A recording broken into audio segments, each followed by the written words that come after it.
سلام، من پارسا هستم از تیم آگو.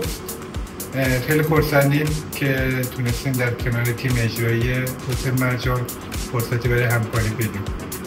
سلام، منم پور ابراهیمم.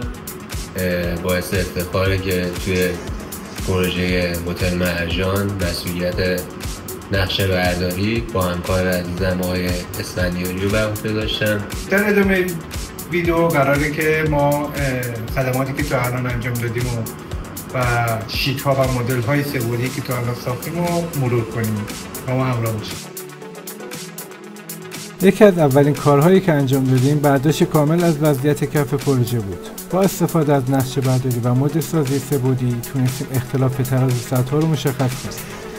بر اساس این مدل حجم خاکریزی باقی مونده در هر بخش از پروژه رو به صورت دقیق محاسبه کرد. این اطلاعات توی شیت‌های ارائه شده به تفکیک فضا و با توجه به ارتفاع کف نسبت به گود برداری اولیه میزان خاکریزی مورد نیاز رو نشون میده. یکی از مدارک مهم دیگه‌ای که تهیه کردیم جانمای پروژه روی نقشه‌های شهری بود. توی این مرحله مختصات اجرایی پروژه با مرزهای قانونی تطبیق دادیم و هر گونه انحراف یا جابجایی نسبت به محدودهای مصوب مشخص شد. این بررسی به تایید موقعیت دقیق پروژه در اسناد شهری کمک می‌کند. بعد تثبیت بنچمارک‌ها رفتیم سراغ موقعیت یابی ستون‌ها و بولت‌های کاشته شده. با استفاده از نقاط برداشت شده مدل واقعی اجرا و ساختیم و انحرافات رو نسبت به نقشه‌های مشابه بررسی کردیم. این اختلاف چه در موقعیت ستون‌ها، چه صف ستون و حتی خود بولت‌ها هم توی مدل مشخص شده و هم توی شیت‌هایی که برای هر مورد جدا تنظیم کردیم.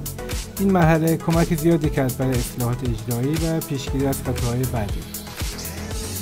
در ادامه تیریزی طبقات همکف و اول رو طبق نقشه مشابه مدل کردیم. برای هر تیر اسمگذاری کردیم، محل دقیقش رو مشخص کردیم و بعد رفتیم سراغ ترازی سطح روی تیرها.